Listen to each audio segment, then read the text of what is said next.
Hello, hello.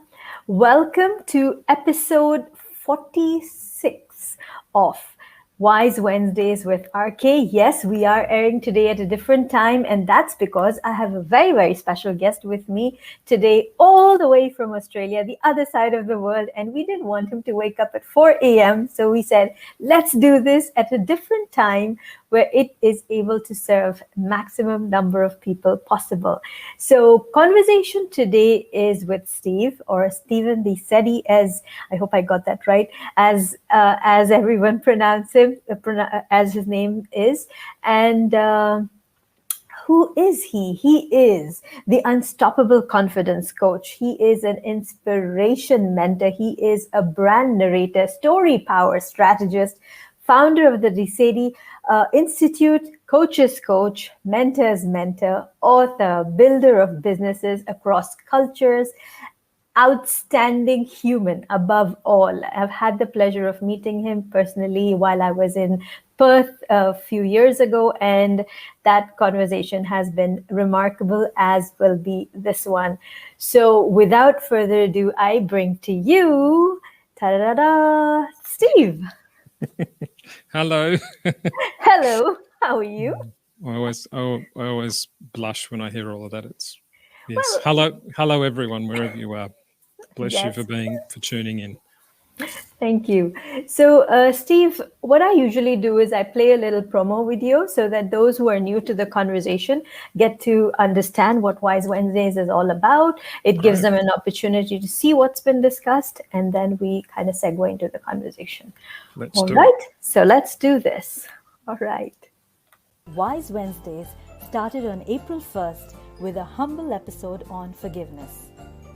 Between then and now, we've had heart-led conversations on happiness, stress management, relationships, resilience, public speaking, respecting boundaries, self-discovery, mindset, just being, listening, reclaiming your life, intuition, and even food. I would like to thank all my listeners and the guests who gave me their time and trust. It is because of you that we kept going. It is because of you that we kept growing. Thank you, thank you, thank you. Thank you so, so much.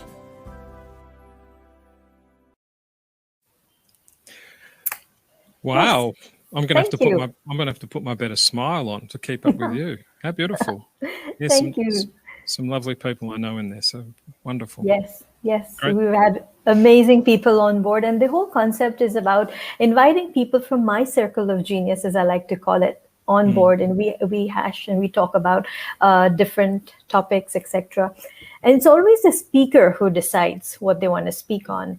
And I remember reaching out to you, and you said, "I want to speak on commanding expectations."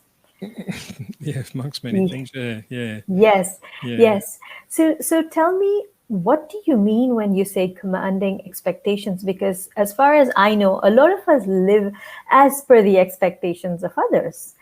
So when you say come in and say commanding expectations, what does that even mean? When you asked me, it was literally came to me on the spot, because there's a million things I could talk to you about. So, yes. And there's so much dialogue now because of the circumstances that we human beings are on. I always say, most people look into the mirror of life and ask someone else, who do you see?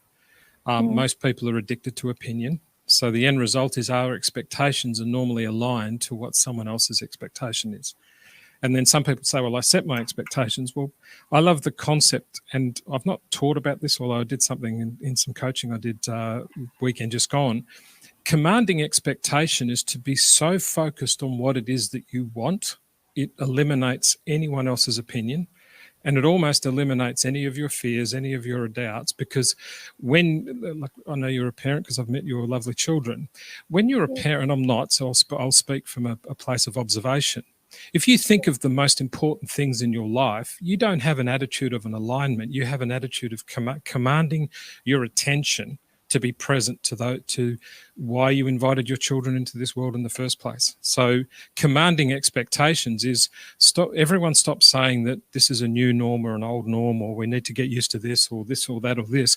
What are you commanding into your life in the same way that things that happen that are really soulful to us command our attention. If you think of the things that grab our attention, they don't. They almost command our attention. We don't align to the fact that we need to be good to our children. We don't align to the fact that we need to do the right things morally in society. It's almost, we just stand to attention for it. How many people are aligning to their values rather than commanding their discipline to try and be what they hope to be? So I tell all of the people across the Sede land, stop aligning to expectations, stop setting expectations, and start commanding what you want your life to be, because this is your one shot at it. Okay, I'm grinning ear to ear because I love what you said, and I've noticed that Cindy is watching. So hi, Cindy. We also have Hassan who's watching, and yes, we've got Melody watching all the way from Massachusetts. And I know Melody. Yes, you do. I do. Thank you for tuning in. So thank you everyone for tuning in. And a little about Steve is that he is known for the kind of conversation that can have the potential to change lives. He is very simple in the way he conveys what he does, and it is remarkable the kind of impact that he delivers.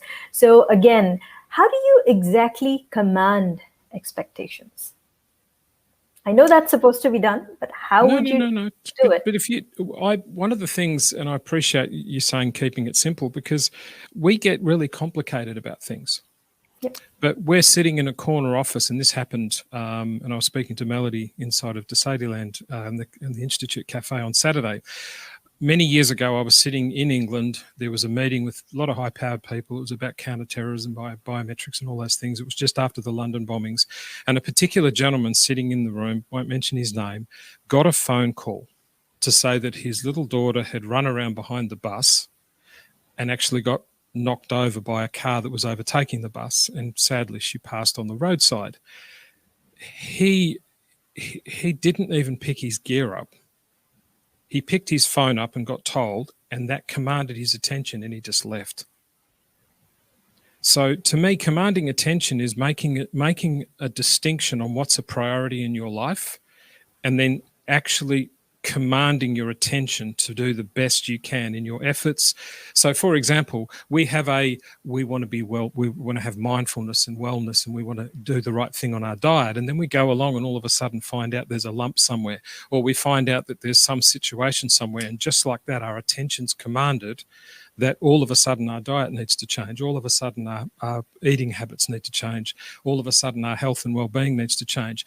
Commanding your attention is when your mortality is actually brought to your attention.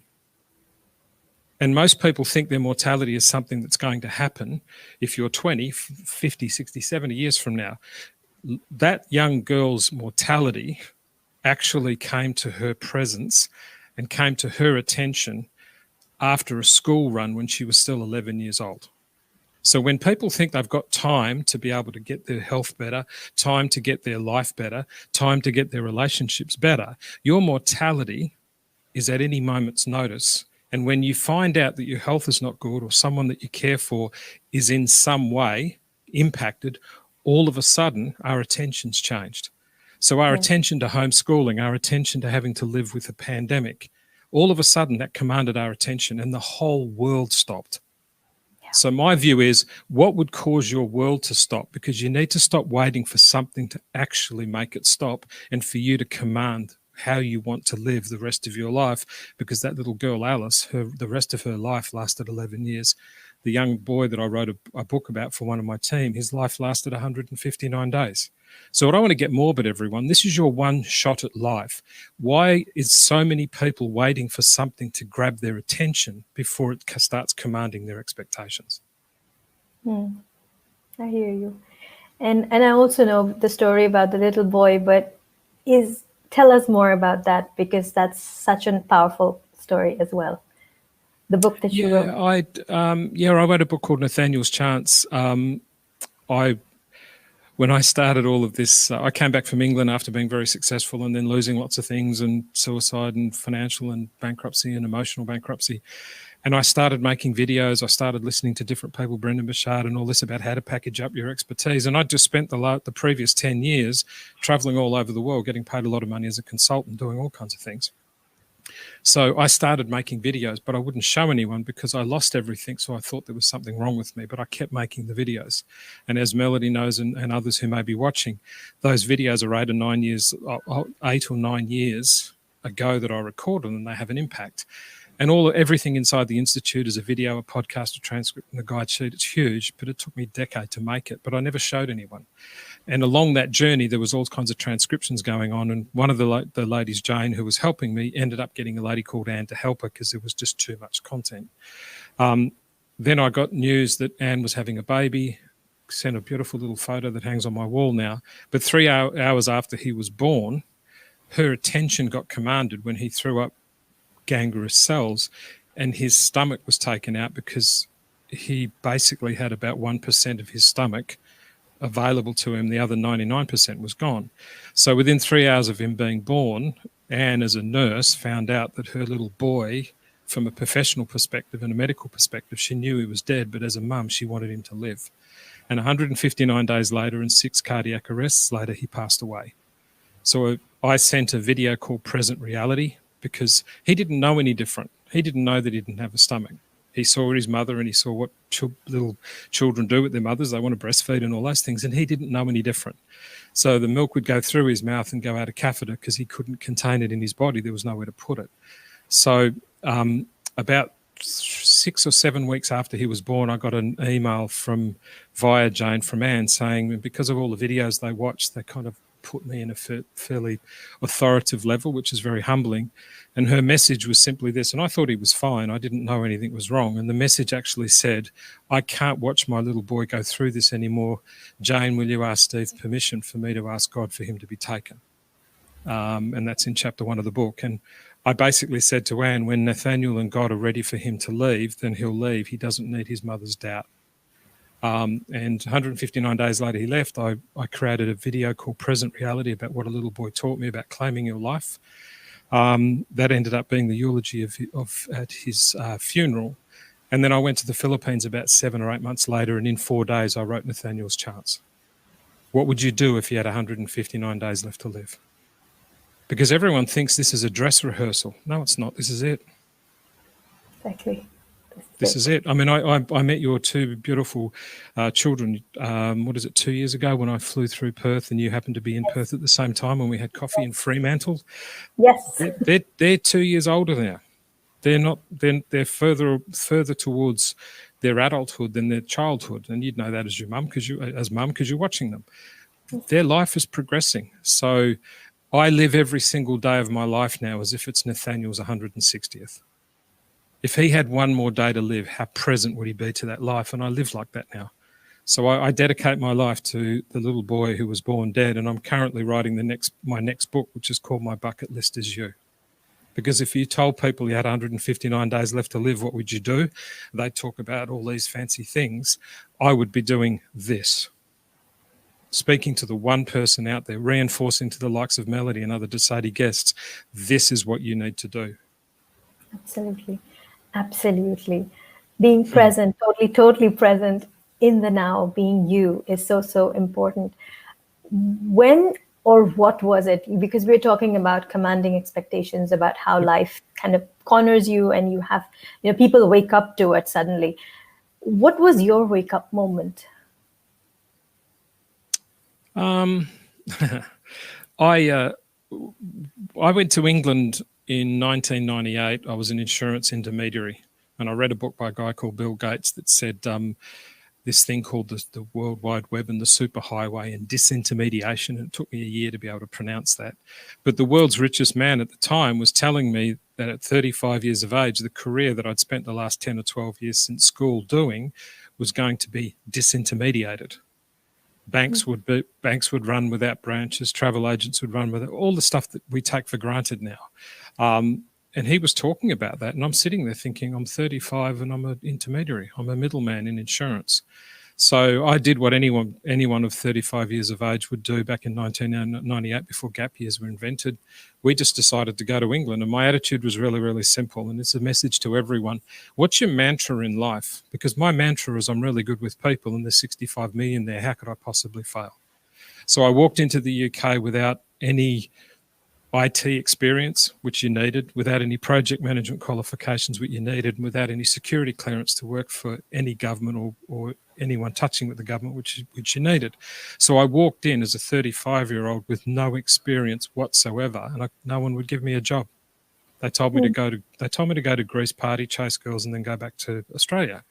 So the end result is, through one thing or another, all of us created a consultancy, created a property business, became extremely wealthy, had houses in Europe and England and both sides of Australia.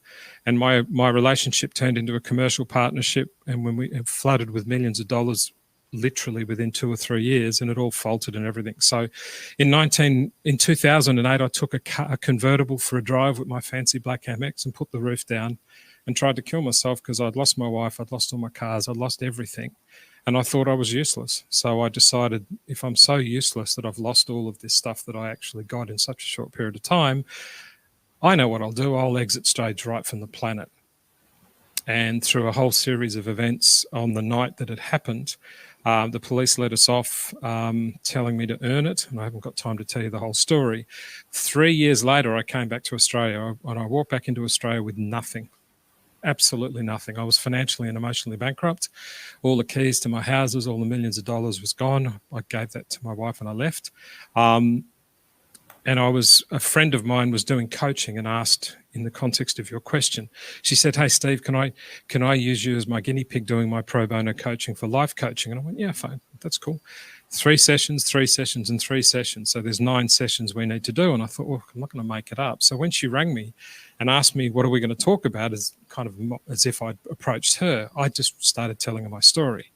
And on Christmas Eve in 2011, 3.5 years after the accident, she asked me on the 7th session, what did the accident mean? And no one had ever asked me that.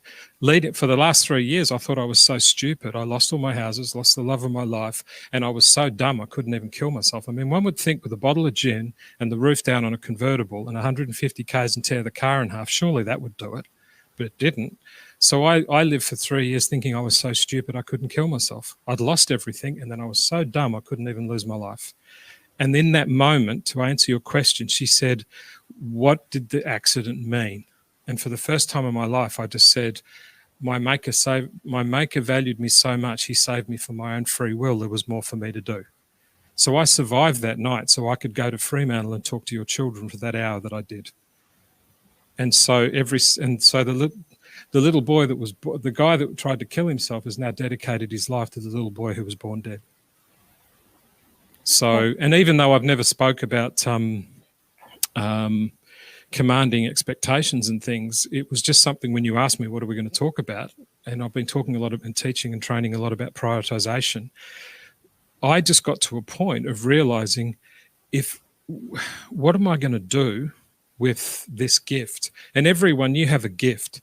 You may not be a great speaker. You may not be someone who can make videos. You may not be someone who has some of the things said that I get said to me. Every single human being in the world has a gift, and everyone's trying to get someone else to tell them what it is rather than look in the mirror and love what you see. True that. So true.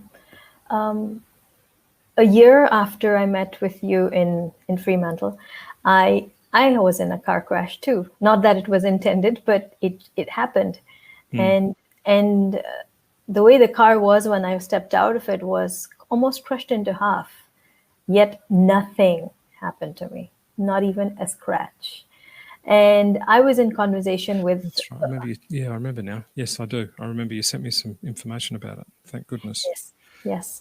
And so I was in conversation with a friend who's also a coach. And he said, looking at that car, those pictures, he said, this car crash is you. I said, why would you say that? And he said, because you've had this crash for a reason.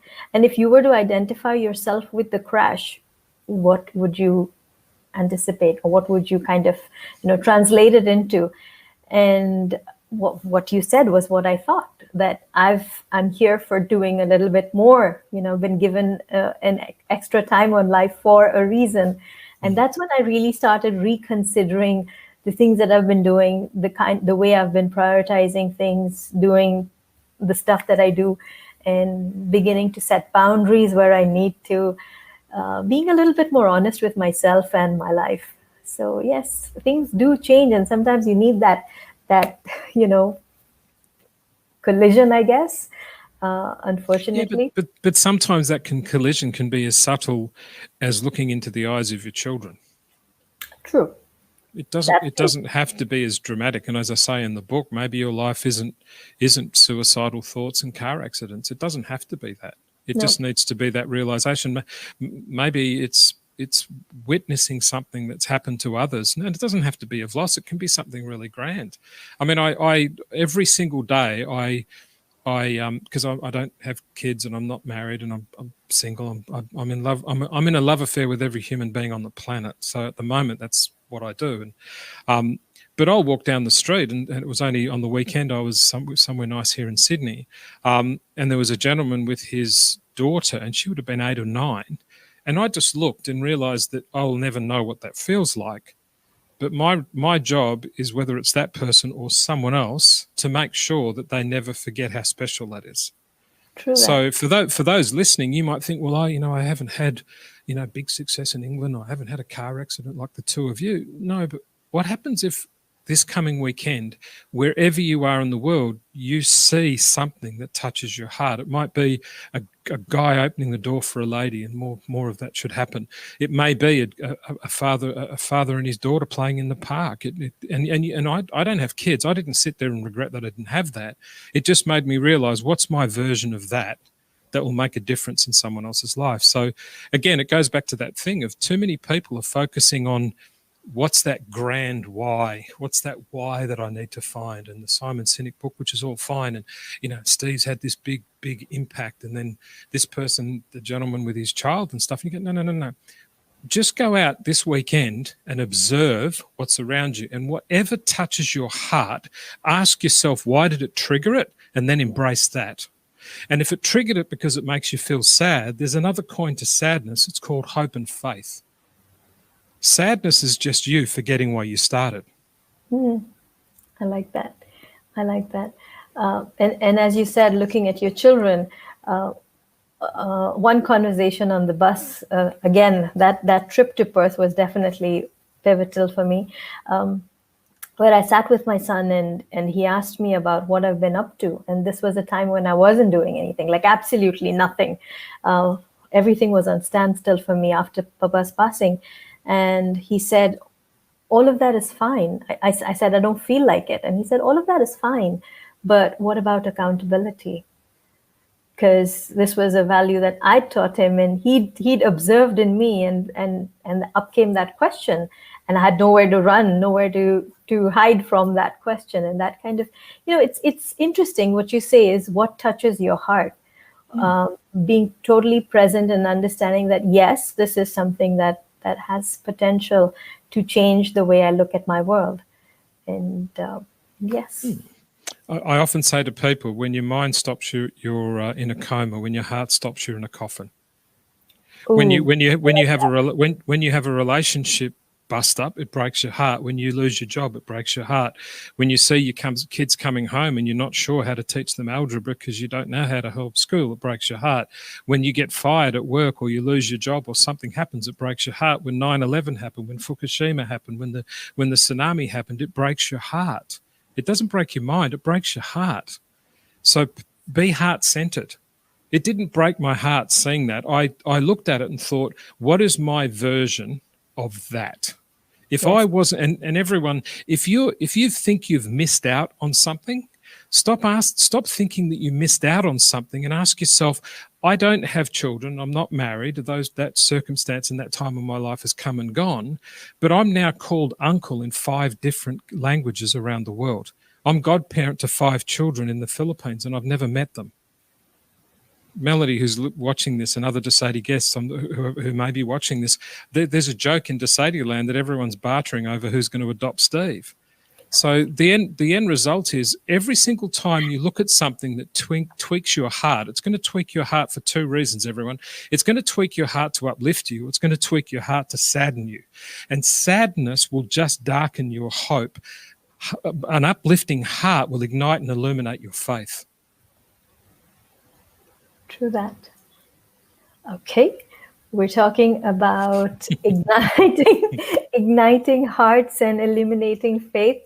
Yep. Tell me what are your thoughts? And I'm going to take you on a different tangent altogether.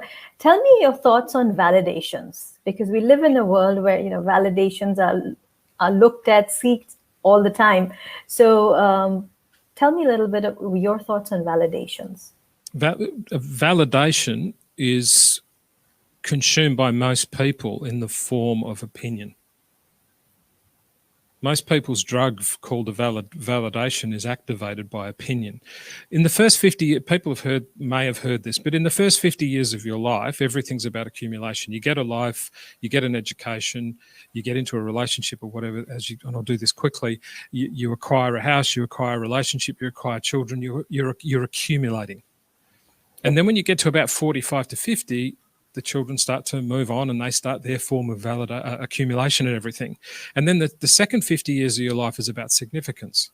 It's about where's my sense of significance. Now, I've created my family. There's a certain level of prosperity, maybe in terms of the context of my financial circumstance. I've got my home, blah, blah, blah, blah. I've gone to my few holidays. There's more of my life behind me than ahead of me. So where's my sense of significance? So the first 50, to answer your question, is about accumulation. The second 50 is about significance. But from the day you're born to the day you die, your life's about validation. And in the first 50 years, you're validating yourself by the way you accumulate your life. And in the second 50 years, you validate yourself by the way you create significance in your life. But the problem is most people have outsourced their accumulation because I'm going to accumulate and compete on status rather than stature. Status is you against average. Stature is you against your high achievement. So most people are using their accumulation to be in the right postcode, the right house, the right jacket, whatever it might be. And then when they're getting to that sense of significance, then after 50, they're now looking for what's the opinion of what I should or shouldn't be doing based on someone else. And I say this to you, and I love you to bits because I think you're a sweetheart of a human being. I don't care what you think of me. I really don't. I couldn't care less. You know why? I'm so focused on how you care for you. I haven't got time to worry what you think about me because I'm not going to hurt you. Most people are so bothered about what people... I could care less about what you think of me because I'm so focused on how I can be of value to you. I hope your children are watching because I'd love to be able to say hello to them again. So the end result is the very first thing you need to do, everyone, is understand that you're either accumulating or you're actually seeking significance to validate who you are. And the truest form of validation is to look in the mirror and love and be proud of what you see. I could care less about what other people think of me because I'm so focused on how they care about them. And as I say, and I've said this on stage and many times on my live show, I don't care what you think about me, but boy, do I sure care about what you think about you. And every waking breath of my life is dedicated to it. Thank you. Thank you for being the person that you are. And yes, that's so important, especially for the youth now. And I mean, not even for the youth, for everybody, because we're constantly chasing validations, chasing views, likes, everything else under the sun, whereas, pleasing people for that matter, not doing certain things because people expect that of us within communities. It's expected for you to be in a particular way. So you kind of walk all over your own dreams and goals and you behave in a particular way.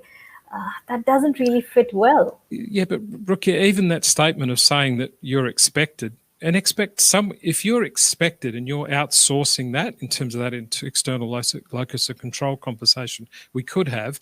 But if you're using the word expectation in the context of someone else, you might as well just say you're waiting for someone's opinion to tell you what you should expect. Yeah. And the only validation you need to worry, it's like at the start of the show, and I get invited on, I haven't done too many of these of late because of things we're doing at the moment, but very kind for you to offer. Thank you for asking me. But when I sit on these things and people introduce me the way that they do, I almost feel embarrassed because I'm just, it's a little bit like going, here's our guest and he breathes. Here's our guest and she breathes. Here's our guest and they've got clothes on. And think, well, it's just what I do. Everyone, what is it that you just do? What is it that you just do? Don't worry about what anyone else thinks unless you're in the business of harming someone else, and then you need to be ashamed of yourself. But if you want to know whether humanity really cares less of each other, look at the face on everyone after the tsunami. Look at the face on everyone after someone runs onto a bridge in London and stabs somebody. Look at what happens when we find out that people can't speak to their loved ones when COVID's taking them. And if you see the look on humanity's face, that's the soul of what we represent as a species. But everyone thinks, no, I can't do that. Yeah, you can. Because if, God forbid, the next time something of that magnitude happens, God willing it won't, but there's a shooting in America, the look on everyone's face is the true expression of what it is to be human. And I think, and I've said this to the Sede guests many times and soul shifters, 50 years from now, humanity will look on the correction that was COVID. Because we were running through a period of time in the last decade that we thought we were so smart we could drill on an asteroid. And then we worked out we couldn't stand next to each other in a supermarket. There's a window of opportunity for us, for each of us, to be an example of what humanity can be, because we all got told we couldn't be near each other. We've had a political system and a political voice that has just ranted the vibration of anger across the world. And all of that's passing. And there's a window of opportunity for you to step up and not be the next orator on the planet, but be the next orator in the community called your family, or be the next orator in the community called your personal self-talk. And I like that you brought that up, personal self-talk. Yep. Most of the time, a lot of us don't know ourselves. So what are the kind of conversations that you'd encourage a person to have so that they get to know themselves Most better? people don't know themselves because they're too afraid to ask. Yeah. They're too afraid to ask. Why? Because the worry that they might... what did Mark Twain said? I think it was Mark Twain. Pardon me if it was someone else, but humankind's biggest problem is to sit quietly in a room alone. So what happened? COVID happened. We had to stay at home. Check this out. We had to stay at home, and you know that home, the one that we built, which has got all our memorabilia in it, yeah, and we had to stay with that husband or wife, you know, the person we chose to do life with, yeah, and then we had to stay with those group of people called children that husband or wife actually created, and everyone's got a mental health problem because they're now spending time with the people they chose. And I live by myself and I travel constantly, and this is the longest I've stayed anywhere, because since I last saw you, I think I've stayed in about 300 places. I'm just constantly moving because I never had a sense of self. So to your question, most people's self-talk is in three ways. It's either a whisper of doubt, or it's in two ways. It's either a whisper of doubt. Have you ever noticed, everyone, that whenever you doubt in your self-talk, it's that little sly, sinister little whisper. Mm-hmm. But then when you get a roar of conviction and you're really positive about something, it's roaring inside your head. My comment towards everyone is, if you want to... I tell everyone in Sede land this: go for a walk as if you're going to speak to me, and pick out your phone and go for a walk and ring me up, go to your voice message and literally ring as if you're speaking to me, and have or your significant other or me, as I use it as an example, and just speak about an issue that's in your life. Just speak and, hey Steve, blah blah blah blah blah, hey Steve, blah blah blah, and just talk and talk. And by the time you're a minute in, you'll have forgotten that you're not on the phone because of the visual subliminal messaging to it, and then sit down and listen to it. And listen to your doubt, listen to your second guessing. There's probably 4,000 or 5,000 voice notes on my phone. I do it all the time, and everyone goes, oh, you're really positive, Steve. I am constantly checking in to make sure that whisper is not slyly trying to get in under my skin. And you know what? Every day in some way it does. But what is your responsibility for you, and what are the priorities in your life? And we can get to that if you want me to do that. But most people's self-talk is because they have no expectation of what they want. They have an expectation of what they need to do to achieve someone else's opinion of satisfaction. And what's another word, satisfaction? Validation. Because we're really different. And I often say this to people. Back in caveman days, we sat in a cave and scribbled on a wall with a pen. Today, we sit in condos and scribble on an iPad with a pen, and everyone says we're different. We're exactly the same. We're herd animals, and herd animals have a tendency to cluster, hence the herd. And whenever a herd clusters, two things happen. Someone steps out and displays the art of the possible, and the majority sit and look at each other and compare. Your life is either going to be one of comparison and disappointment, or the art of the possible of looking for people that you can either follow or looking for yourself to follow. And your imagination is fueled by what you consume. True that. I'm trying to do this as fast as I can. No, you don't have to go as fast as you can. It's you know me. So anyway. Yes, you can go so deeper into the layers of this. Yep.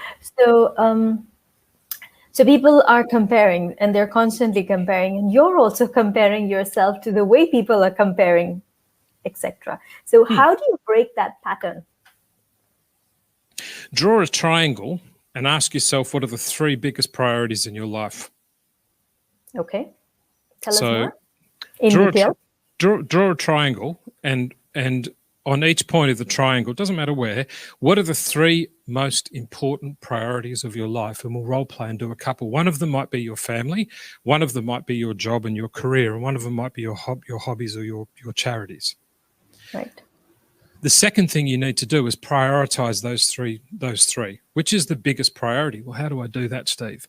Okay, if something happened in your family, would it affect your job and your charities? Out of 10, how high? Cool. If something happened in your job, how much would that impact your family and your charities? And then if something happened in your charities, how much impact would that have? Classic example. If something happened and you were at work with your family or your charity, would it have you running out your office on compassionate grounds? Probably not. Probably yes. If something happened in your charity, would that necessarily have you running out of your office? Probably not. So your family's probably going to be your biggest priority. So number one, what are the three priorities in your life? Number two, by asking what is the impact on this to the other two, go around and ask that question, and you'll identify which is the top, the second. So what's the gold, silver, bronze? Then in each one of those, ask yourself, what is the three priorities of each of those three? Number four, you've now got 9 priorities across the three biggest things in your life. Number 5, ask yourself, of those 9 life priorities, of the 3 biggest things in my life, what is the top 3? Now, one of them might be and the people will go, well, that's easy, Steve, it's just my family. No, one might be your family. The other might be the financial means that you support your family. And then the third one might be time. Who knows? So if you do that exercise, what are the 3 big priorities of your life? Order those into 1, 2, 3. Against each one, put 3 priorities against each. You've now got the 9 priorities of the 3 most important things in your life. Then ask yourself, what are the top 3 things that I need to do? And watch how it commands your attention, your expectation, and your time. That's fast, but that's the simplest way. And there's a video. I've done a video on that. It will come out shortly, and I can let you know when it comes out. That is the simplest way of being able to say, what are the top 3 things in my life based on the 9 big things in my life, based on the 9 biggest categories of my life, based on the priorities of what's important in my life. Because people will go, well, my work's really important. That guy walked out the door when he found out that his daughter was unfortunately in the circumstance, and he didn't come back for 6 or 7 weeks. And it was about 3 weeks after the London bombings, and we were doing counter-terrorism work. He just left, and no one bat an eyelid about him going. So that's, if you want to know about where your self-talk is, you can, most people are worried about what other people will think, and their self-talk reflects that. I am so focused on what I'm doing, I haven't got time to worry about what people think. I'm doing this quickly because I'm focused on, I'm putting out these nuggets because it's going to hit one of your audience, whether it's on this live or whether people watch it on repeat. I am actually just spraying things across your audience because it will hit someone. It'll hit someone. It'll hit someone. Melody came on my show and she could barely breathe. She was so nervous. Today, she's negotiating contracts to create content, and she was speaking to me quickly on a call. In the space of 6 months, she's gone from almost not being able to speak on my live show to now someone I ring up and ask for advice.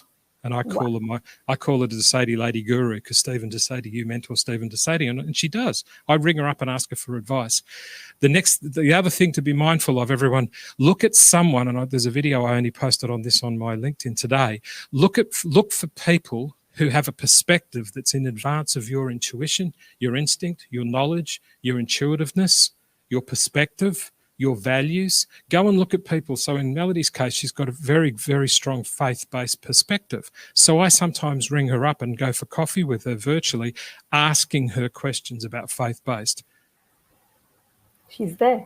She is, I know. So the end result is, everyone, don't think that you have to go and find a guru.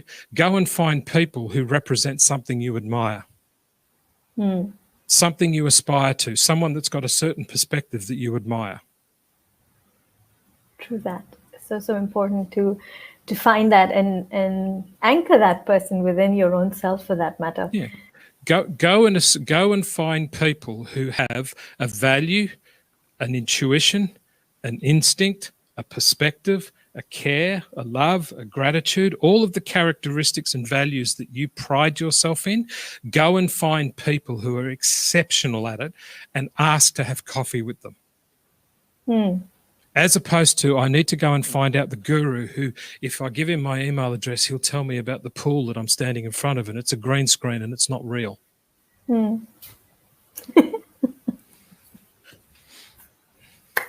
So yes, we've got people watching in from on LinkedIn. We've got Kunen, we've got Melody, we've got Palak, we've got Yasin who tuned in. Cindy is still watching. And yes, everyone's here. Hassan as well.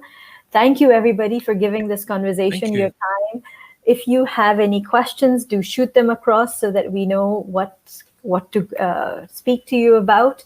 And yes, if you're new to the conversation, to the platforms, do subscribe, do support the host platforms too. Okay, we have Melody who says, God put them in your life for a reason. That's so important.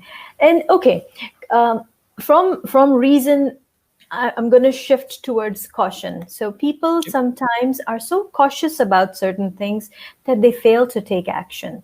You know, there's certain things that hold them back. So what could you give us as wisdom to tackle that situation where, you know, you're being so cautious that you're not taking action and then you regret later, or maybe don't even realize that's something to regret about? Yeah, I always say to people that quitting is when you lost sight of why you started. And in the context of what you just asked me, you mentioned earlier in the conversation about boundaries. And I often talk to people about, if you, and I don't know why, because I don't come from a farming background, but if you think of going in and your life is like a farm or a field, right? Bye, Cindy. If you, thank you for stopping by, Cindy. I appreciate it. If you think, I'm going to actually interrupt you there. Sorry. Sure. Cindy is someone who watches my lives every single day. She's been my hardest, longest standing supporter. She is amazing as a person, and she's always there for me. She currently is in a different space at the moment, and which is why I was so excited when I was finally able to say hi, Cindy, to her after a very long time. So I'm super, super happy that she tuned in today, especially in this conversation, because I'm sure it was valuable to her. So whereabouts is she? She is in the US. She is in Ohio. What does she do? She is a retired teacher and a cancer survivor twice. What does she want to do? She wants to be a writer, and yes, so currently there are certain health challenges, but she's a brave woman, and I call her a warrior woman. So yes. Okay, we'll do this really quick. This is a gift to Cindy, because anyone who's got a heart and soul like you, and hence the reason you smile the way you do, and you speak of Cindy. So this is my gift to Cindy on behalf of Rukia. If you want to tell a really great story, everyone thinks a great story is, this is my story of struggle, or this is my story of glowing success. And if you draw 3 circles, two on either side, 1 in the middle, make sure you tell about your stories. Just tell. about your success. So I very quickly mentioned that I was very successful in England. I then very quickly talked about the struggle of my marriage decaying and all those types of sad things. But you tell about the success and you tell about the struggle, but you teach in the switch. That moment, what happened, and all of a sudden I taught and you teach in the switch. So Cindy, if you're going to create really great writing, people don't want to know about your story of struggle or story of success. They want to know that dark valley journey. Because I often say to people, I don't mind if you're in the dark valley because I'll come get you because I know the way out. So, and in the context of whether it's your story of struggle, your story of success that you tell, but you teach in that switch moment. What was it that happened that day when Helen asked me, what did the accident mean? And I taught in that. It's because people don't want to know about your struggles. They've got their own. They don't want to know how successful you are. They've got their own, but they want to know what happened that made you switch. What happened that made you get up? What happened? What happened? The switch in the movie Titanic was not when the iceberg hit the boat in the context of that James Cameron movie. It's when she went to the bow and said she was going with him. The whole energy of the movie changed and then the iceberg thing happened. Cindy, last one. In each area of those story of struggle, success and switch, there are three things you need to do in each of them. What is the story? What is the stat? And what is the share? So when you're teaching in your story of that switch moment, when you survive cancer for the second time, bless you, Cindy, when you survive, what was the story in a sentence? What was the statistic in terms of the time it happened? And then what was the share? In my case, I read, here's the story, here's the stat, and here's the share in terms of my journey to England. I read a book by a guy called Bill Gates. Here's the stat. It was in 1997, and he told me about the superhighway and how I was going to be disintermediated. Here's the share. I went to England because I was good with people, and there were 64 million. How could I possibly fail? Bang, bang, bang. I just told a story that went for 3 years in 3 sentences. So Cindy, if you want to be a great writer, share about the success, tell. Share about the struggle, tell, but teach in the moment of switch. And that moment of switch needs to be, what's the story, what's the stat, and what's the share? Because people want to know what the share is. They want to know what the stat is for context, and they want to know the story for relatability. Epic storytelling in 2 minutes. Okay, we have a question, and it's from Abdullah, my son. He says, "What's your?" Is that your son that I met? Yes, it is. Hello, young man. How you doing, buddy? Is he in? He's in Melbourne. He's in Melbourne at the moment. Yes. Which way's Melbourne? Melbourne's down there. Hey, how you doing? I'm in Sydney. What's understanding? Okay, what do you want me to answer that? Do you? Yes, please. So what's your understanding of ego, and what can be good or bad for your own ego? Okay. Your two ways of looking at this, and we'll do both quickly. Number one, think of the most egotistical person that you know. You're welcome, Cindy, you're welcome. Think of the most egotistical person that you know. Got them? Don't have to tell me who they are. There's 2 characteristics of the most egotistical person you know. They are always right, and they never put themselves in a position of being wrong. Your ego has 2 jobs and 2 jobs only. It's to protect you, and thank God it does, because it was the ego that made us run away from the dinosaurs back in the day. It's our ego that makes us jump back from seeing that squiggly thing on the street that we thought was a snake. It's our ego that makes us jump back to protect us in the amygdala and all that brain stuff. The first thing your ego needs to do is to protect you. The second thing your ego needs to do is make you right. And if you think of the most humble, iconic leaders in the world, they didn't care about their ego. They switched it off. They saw their ego so back to the question, your ego is bad if it rules your intuition and your instinct. So what you need to do is forget about ego. Just forget about it. The mechanics of your safety mechanisms of your amygdala and the things that happen with your reptilian brain, they'll keep you intact. You need to have an attitude of being caring with intuitive instinct from your heart and soul, because your ego's from your mind trying to protect you. So every single time, whether it's you see a nice, talking about your son, we see a nice girl across the bar, or you see some opportunity at work, or you see someone you want to go and talk about, or you see something that you want, the first thing that happens is your ego floods your brain with fear. to stop you from taking action because it assumes you're going to be at risk. And all you're going to do, and I'll use the gentleman walking over to a lady in a bar, you're going to walk over to a lady in a bar and go, hello. And the worst she's going to do is say, no, thanks.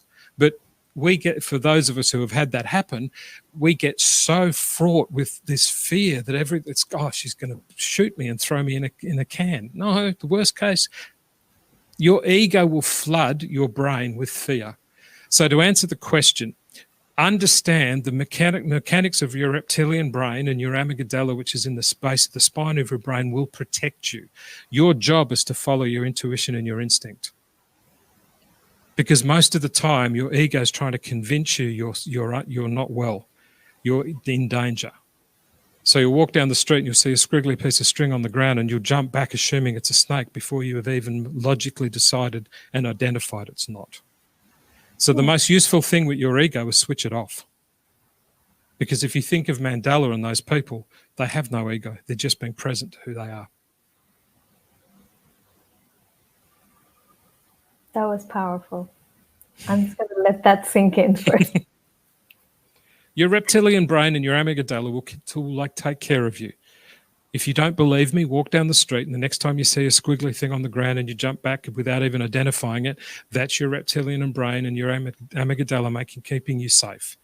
When you go to step on the street and you forgot to look to your left and your right, and you go, oh my goodness, and you step back, that's your reptilian brain and your amygdala keeping you safe. You don't need to walk into a personal situation in a business, in work, potentially romance, whatever it might be. And when that fear comes over your body, it's your brain being flooded with fear by your ego to stop you because, oh, the girl in the corner you might go and say hello to and she might actually bite your head off. Yeah, she might spend the rest of your life with you and have children as well. So be careful. All right. Okay. Now you said switch the ego off, and I'm just going to play the devil's advocate because I like doing that. Go for it. You switch the ego off. You go from a place of service, you be present, you don't think about the others. But what if people walk all over you? Boundaries. Thank you for reminding me. If you think, I'll go back to what I said before, and it's your son's fault for distracting me. So good to hear from him. So good to hear from him. I hope he's well down in Melbourne. And your daughter. If you think of your life like an open field, and I did this for a long time in my life, you kind of go into this field and it's almost like the drop of blue dye in a glass of water. It drops in and it stains everything. So the end result is, and I was doing this with a lady in India about a year ago, where she had some issues, don't know what they were, even if I did, I wouldn't share, but there were some pretty specific issues that were very disrespectful to her as a lady. So one of the things that I said is you need to create fence lines in let's just assume your life is like a huge paddock, one of those sprawling paddocks in those beautiful farms you see in different parts of the world. And that's your life, but you can't live your life without boundaries, without fence lines. And one of the things I said to her, and it was something to do with guys or whatever, or a male circumstance in her life, I said, what you need to do is you just need to put a fence line around that. And you almost put like it's a little paddock. And that little paddock becomes something that there's a fence and a boundary that protects you. And you'll get to a point that you can comfortably walk along the fence line and not feel uncomfortable because you don't have to go in there. Most of us actually get to a point where we're so cautious of walking into the field of our life because there's no boundaries. Now, I don't care what people think about me because I'm too busy caring and thinking about them, but I'm also mindful of how hurtful it is, and it's happened just this week gone, where people will just make the assumption, Steve's so fast, he's so quick, he's so giving, I'll use him up. And it happens all the time. Happens all the time. Happens all the time. So one of the things I do is I'm very conscious about how do you guard your heart. And there's a thing inside of Sede land called the 6 life guardians. And one of those is guard your heart and forgive and then move on. And the best way of guarding your heart is to go, this is my boundary condition. It's bordered around here. And it's bordered around here. I won't step in there. But if someone wants to step out and disrespect me, I'll just keep going. So one of the things is create boundaries in your life, fence lines, and you can walk right up to the fence. We walk to the zoo and there's some gorilla on the other side of the zoo. We'll walk up to the fence and we'll look at it. We certainly won't cross the fence line because we know it's dangerous, but we'll still go and look. So what you need to do is switch off your ego, follow your intuition and your instinct, but have boundary conditions around how you guard your heart, because your heart is where your soul, your heart is where your intuition and instinct comes from. And then you create boundary conditions. So if someone is going to present themselves to you in a disrespectful way, you know what that's like. So recently someone asked me to write their CV for them and get back to me on Monday because I've got the weekend off, Steve, and I've got other things to do. And I'm going, do I look as if I'm someone who gets Friday notice of writing a CV? If you were a dear friend, I might do it. And if I did do it, I wouldn't expect to be asked with 2 days notice. And oh, by the way, I'm busy on the weekend, but get it done for me, will you? Thinking, I know you're talking to me, but you can't be.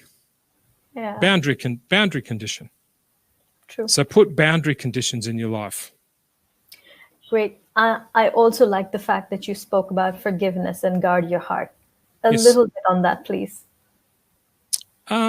If it's a little bit like the boundary conditions, if you enter with, and I do this all the time, and Melody and other Sede guests know this because of the nature of what I do inside of Sede land and stuff. If you don't have a way to actually guard your heart, and you're guarding your heart is literally, I'm guarding my heart by not jumping the fence at the zoo and going and shaking hands with the gorilla. I'm guarding my heart because I'm going to conduct myself based on my values and my beliefs, my values and beliefs on how I want to conduct myself. And then you just be cautious and you be on alert for that. Okay. So in terms of how you guard your heart and forgive, you forgive yourself because most people are not forgiving of themselves. And this is the best one that I can say to you. Most people live their life thinking forgiveness is a feeling. It's not, it's a commitment. Ooh. And a guy whose childhood sweetheart got murdered 18 months after they got married. He taught me that. He said, Steve, you're waiting to feel forgiveness. He said, a year after this guy stabbed my wife in the chest in Southeast Asia just because he wanted to, they executed him and they sent me a letter saying that they firing squad had shot him. And he said he'd already taken enough from me. I made a commitment to forgive him because there was nothing more he could take. And all he was going to take is each morning me waking up thinking of what I'd lost. He said, so everyone, stop thinking of forgiveness as a feeling. It's a commitment. And you need to have a commitment to guard your heart. You need to have a commitment to forgive those people who think that Stephen Sede is a CV writer. And oh, by the way, can you do it by Monday because I'm busy? Of course. And you aren't. And guess why? Oh, you write really well, Stephen. You're really good with words, so you could write my CV. Oh, really? At any point, are you going to stop long enough for the common courtesy of whether you think that's an appropriate thing to ask me?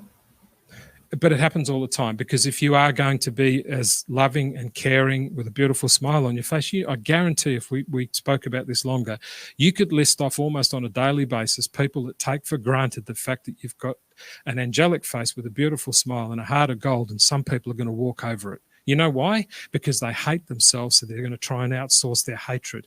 Everyone, if you want to be a victim, you need a victim. Why? Because you need someone to blame.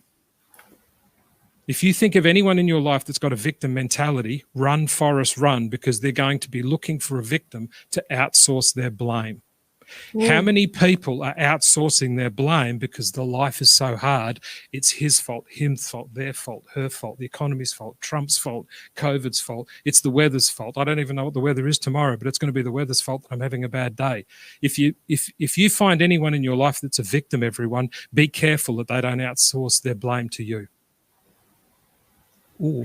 So we got one more question.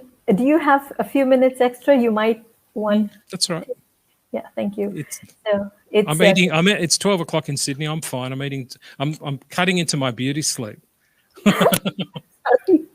Yes, people. And if you haven't noticed, I need beauty sleep. But still, no, this is fine. I do stuff with the Saudis at midnight every week. So that's fine.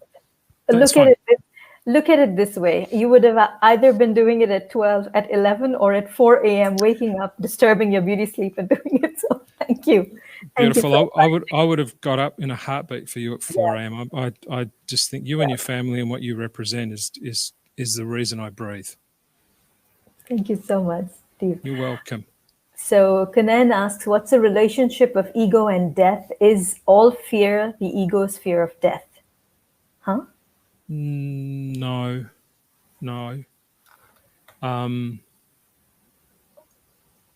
What's the relationship of ego and death?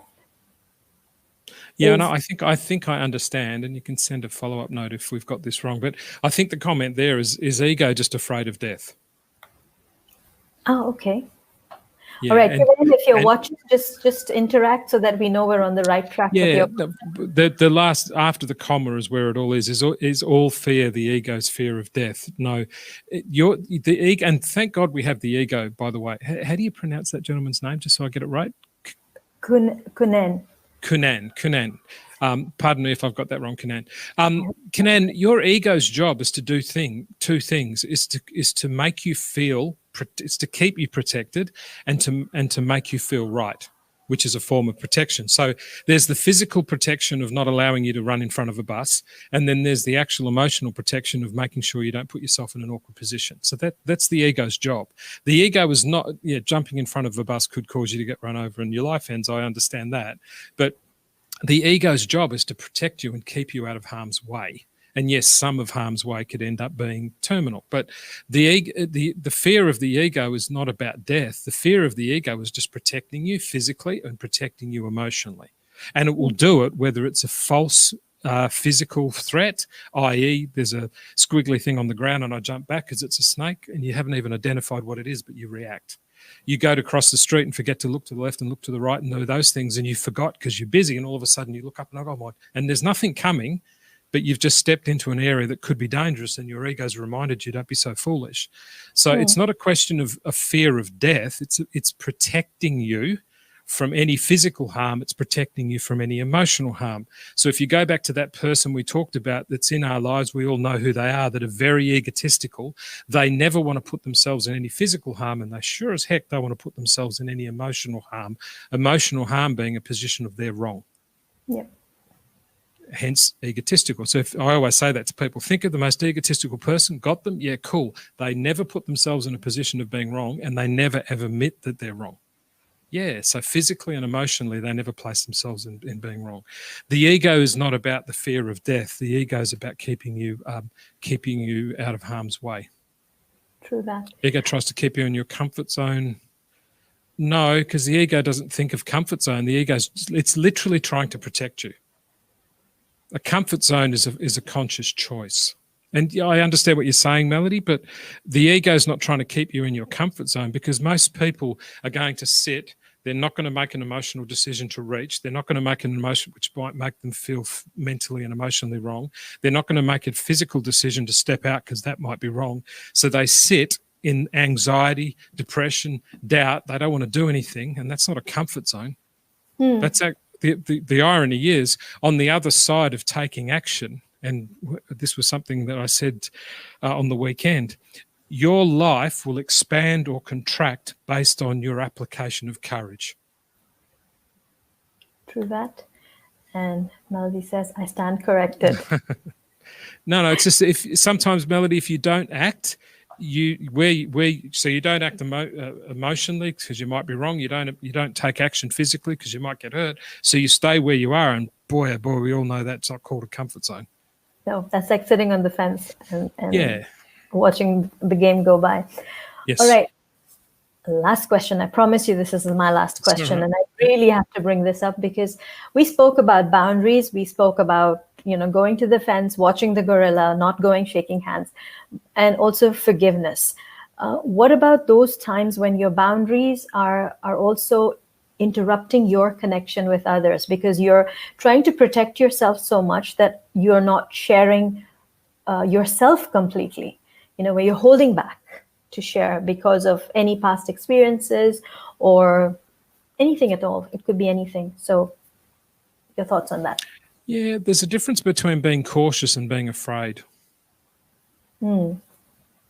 Being cautious is to make a commitment to being cautious from your point of view. Is, hey, Steve, do you mind if I ask you a couple more questions? Is an hour? I hope we haven't gone too long, and justifying about the 4 a.m., which is all really sweet. And I understand where you're coming from. That's just being courteous. It's being cautious. Is it okay, Steve? As opposed to being in a situation of people just being blunt and afraid. So your boundary conditions and your level of cautiousness and your level of management of your instinct and your intuition needs to be, ask yourself this: if I'm going to go into that group, that individual, that company, that hobby, that interest, does it have any resemblance of the type of characteristics of value and integrity and pride that I admire? And if it does, then go for it. If you were in Washington a few weeks ago and you were surrounded by people who were bashing windows in a Capitol, regardless of your political persuasions, that's just an energy and an attitude and behavior you don't want to be around.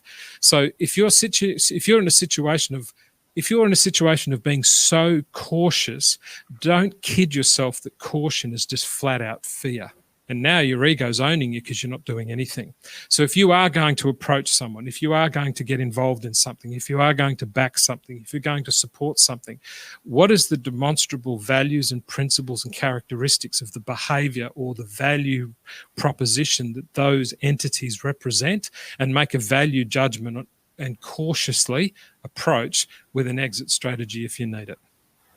I like that. With the exit strategy, that is so, so important. Yeah. So looks like we have, Kunan says, thanks, Stephen, got it. You're welcome. So perfect, brilliant. Thank you. So we are way over the hour. Thank you so much for your time. You're welcome. Thank you, everyone, for joining in today. I am sure this was a very, very powerful session. The promise was no nonsense, straight talk, and this is what he delivered, as always. So thank you, Steve, once again for joining in. And to everybody else watching the replay and tuning in on the live, thank you for being part of this conversation. Thank you. Good night and have a lovely rest of the day. Be well and be brilliant, everyone. Take care. Take care. Bye-bye.